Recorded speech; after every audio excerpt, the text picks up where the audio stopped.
On this super review, let's take a look at the Yinyoo V2. So the V2 is an in-ear monitor from the company Yinyoo, and I've not heard any headphones from Yinyoo before, but I do have a number of cables that I've bought from Yinyoo because they make pretty nice cables and they're pretty budget friendly, frankly. I don't know what to expect from the sound of this, but it definitely does look a lot like Tin Hi-Fi's T2. And the T2 is very popular because of having a very neutral sound, which you don't get in a lot of these budget hi-fi headphones. Is this thing gonna sound like that? I don't know. Let's go ahead and open it up. We'll find out what you get inside the box, and then I'll give it a listening test, run it against my reference library of music, and do a little bit of comparisons between the V2 and the T2 and the T2 Pro, and maybe something else if these things seem to sound like something else. Let's check it out. Ooh, that's a good spin. Let's go ahead and take the plastic off before we try to do this box tour. All right, that's a better look for the Yinyoo V2. Let's go around and see what we can find out about this headphone. Like I mentioned, this thing looks a lot like Tin Hi-Fi's T2 in terms of the shape of the bud. There's definitely some different design cues, including the Yinyoo logo, which, if you look at it upside down, kind of looks dirty, but I'll leave that to your imagination, not mine. You're sicko. Why would you say that? Up here, we've got the tagline, "Cute earphones, big power," which I like. I like to describe things as cute, and I think it's awesome that they took it upon themselves to describe their headphone as cute. It is a high-end in-ear headphone, double composite biology diaphragm. I can't remember if I mentioned it during the intro, but this is a single dynamic driver headphone. Similar to the T2. I think the T2 is actually a dual dynamic driver, but it might actually be a similar thing where it's a dual diaphragm, single dynamic, whatever they want to call it. It is worth calling out they are both dynamic drivers rather than having any balanced armatures or anything. Around here in the back, we've got some technical specs. So frequency response of 15 Hertz to 35,000 Hertz, pretty typical claim. Sensitivity of 108 decibels, impedance of 16 ohms, which is pretty light. The drivers, they claim they're an American import dynamic. That's interesting. Diaphragm, double composite biology diaphragm. That doesn't mean anything to me. Does it mean anything to you? If so, let me know in the comments down below. The connector style is a 0.78 millimeter 2-pin cable, which is actually different than the T2s. The T2s have an MMCX connector that sometimes actually has some problems, so the 2-pin might be kind of an upgrade in that sense. It says no microphone, which is perfect for me. I don't like microphones in my cables. And then it says the cable material is 4-core silver. Why do we even need to unbox this thing? Let's just enjoy the back of that box and enjoy these QR codes for you QR code enthusiasts. Yeah, that's about as much as we're gonna find on the outside of this box. So let's go ahead and crack it open and see what's inside.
All right, so what do you get inside the box of the Yinyoo V2? This is actually a pretty good spread for a headphone like this. This is definitely more than you got with the Tin Hi-Fi T2. The box doesn't look quite as nice, but you definitely get more with it. So let's start over here. You actually get a nice little carrying case. It's got a zipper on it, and it's got a little pocket in here that you could use to store some of like the spare tips or something like that. I think that is a very, very nice touch, and especially in this price range. Right now on AliExpress, these things are going for around 50 bucks. They're not available on Amazon or in the US yet, so we'll see if that price changes when they come around to the US, but at least right now on Ali, 50 bucks. So any comments I talk about the value of this will be on the basis that I assume this is a $50 headphone. You do get a warranty card. Let's see any information about that warranty. Well, probably, but I can't read that. You get a QC Pass sticker, so you know that these things went through some quality control, ostensibly, or they just threw that in there for fun. And then you get two different sets of tips. You get some clear tips, and then you get these not quite clear tips with a green center. And I don't know anything about what these different tips do. The bore size, well, these appear to be a larger bore than these. So typically these might give me a little bit more treble energy and these might give me a little bit more bass, but I'll figure that out during the listening test. You do get larges, mediums, and smalls in both. The mediums of the clear tips are pre-installed. Then you get to this cable, which was actually pre-installed on the headphones, but I'll talk about the cable separately. This is actually a really nice cable for a $50 headphone.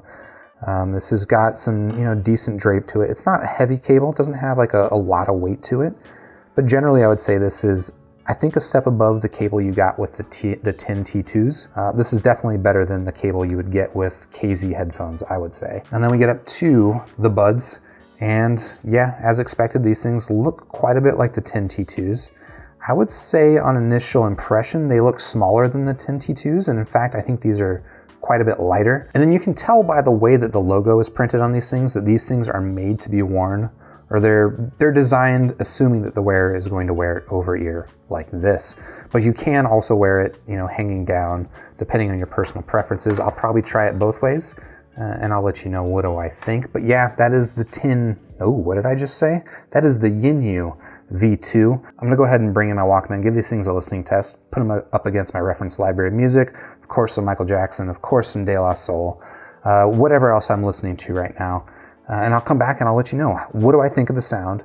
What do I think of the handling, et cetera, et cetera? How do these things compare to the 10 T2s? How do they compare to the 10 T2 Pro?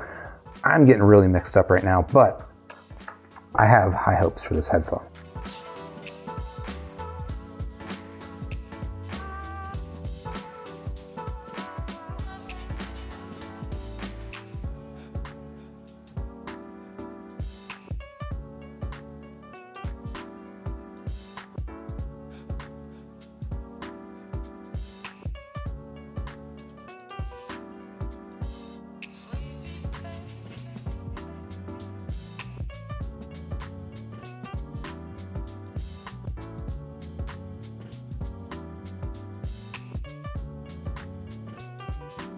All right, let's talk about the Yinyoo V2, which it looks a lot like the T2. And frankly, it's got a lot of things in common, but they're also pretty different. But let's go ahead and start with talking about the things that are really in common, and that's the build quality. Physically, these things look a lot like T2s. In fact, like holding them up side by side, they appear to have almost identical dimensions. There's a little bit difference, especially on this side of it, but like you have to be looking pretty close to tell that difference. Probably the biggest difference that you'll notice between them is the design on the outside of the shell. I think the T2s look a lot nicer. There's no logo on them, so frankly, I'm gonna prefer it because of that. In terms of fit, these things are pretty comfortable for me, at least. I've been wearing the T2s for about 6 months now, and I love those headphones. I wear them all the time. I wear them at work. I wear them for hours at a time. Comfort, they're pretty good for me. They don't create the most isolation, if that's a thing that's important to you, and that's true of these as well. They don't isolate the best, and they also they don't fit super secure. Like I don't have any problems with them coming out, sitting around the office. I'm not very active in the office, to be perfectly frank. So I don't have any issues there, but if you're looking for like an exercise headphone or something, I'd look at something else. For normal, just casual listening, totally fine, but there's no ear hooks on here, and these things don't really like fill out your ear the way that some IEMs do. Like the T2s, you can choose to wear these things either cable down or over the top of your ear and cable up. I think that due to the design of the logo, and I don't think that they wanted to put penises on the side of this, due to the design of the logo, I think they're actually intended to be worn cable up, so over your ears. And that's actually how I prefer to wear them. They don't have hooks in the cable like I just mentioned, but I don't think that's a big deal for me. That is one thing worth calling out though. Generally, I think this is actually a pretty solid cable. In fact, Of all of the like $50 headphones, this is definitely the nicest removable cable I've seen. Compared to the T2 cable, it's just a lot more floppy, a lot more compliant. Those are things that I like personally in a cable. I think it looks pretty nice too. All that said, what's it like to listen to the Yinyoo V2? And frankly, look, I'll be honest, I actually was a little bit let down when I first started listening to this headphone. You know, they've got elevated bass. The bass is definitely elevated above neutral. It's not super boomy bass. If you're looking for boomy bass, there are other boomier headphones. But there is elevated bass on these things. And the bass is actually really good. It's nice and punchy, nice and sharp. It's not bloated. It doesn't interfere with the other frequencies. I think the bass is actually really well done, but it is elevated. And then the issue that I really had with these initially though was in the treble region, which, I don't know, I found the treble just a little bit sloppy and splashy sounding, frankly. And because of that, it was distracting me from the mids, and this just kind of sounded like a typical V-shaped headphone, V-shaped sound signature with splashy highs, and I was like, I don't know that I really get it. I like the bass, but I'm not really appreciating the mids too much, and that splashy treble is kind of distracting. So I was comparing these with some other headphones like the Tin T2, and the Tin T2 has definitely got less bass. If you're into bass, you're gonna prefer the bass on these for sure. But the T2s also have fairly elevated treble. Some people have actually reported to me that they find it a little bit too sibilant. I still like the treble on the original T2s, but worth calling out. I think that these are a little bit harsher in the treble than the standard T2s. And then I also compared them with the KZ AS06, which I just reviewed. And I think that bass on these is a little bit better done. I think it's maybe not quite as much bass as the AS06. The AS06 has actually got pretty good bass. It's nice and sharp and punchy. It just doesn't have a ton of detail and texture. And I think that comes through a little bit better here on the V2s. But I wasn't having the issues with treble on the AS06 that I was having on this. And so even though the KZs are a warmer sound and generally it's not my personal preference, I was still preferring the AS06 versus the V2. But then, remembering what happened with me in the T2 Pros, when I first got the T2 Pro, I actually didn't really like it that much. The treble was kind of driving me nuts. And then I put foam tips on it, and those headphones became my favorite headphones. Like 6 months later, seriously, the T2 Pro is still my favorite in-ear monitor. So I wondered, what would it be like if I put Comply tips on the V2? And you might notice I've got Comply tips on it right now. Worth pointing out, the Comply tips do not come with these. So all of these comments that I'm about to make about the sound, they don't apply to what you get out of the box. But if you happen to have some Complies lying around, or you're willing to go out and buy them, I think they make this actually a really excellent sounding headphone. With the Comply tips, I still get that nice punchy bass, maybe a little bit less bass than what you get with the silicone tips, but it's still there, and it's still definitely elevated above what you get with the Tin T2s. I'm gonna get that right one day. It's still a little bit elevated, quite a bit elevated above those, but the splashiness in the highs and the sloppiness in the highs was totally cleaned up, and I started to really appreciate the mids that are there. So this is, with the Comply tips, actually a really good sounding headphone that it lost that V character, that distracting treble. With that distracting treble gone, with the bass slightly reduced, just barely, this started to sound like a headphone I'm really into. So it's got really good sound stage, not quite as good as the T2 Pro, but I would say on par with, maybe even a little bit better than the original T2s. Instrument separation is excellent. Again, the bass is punchy, the mids are there, vocals are nice and present, not forward.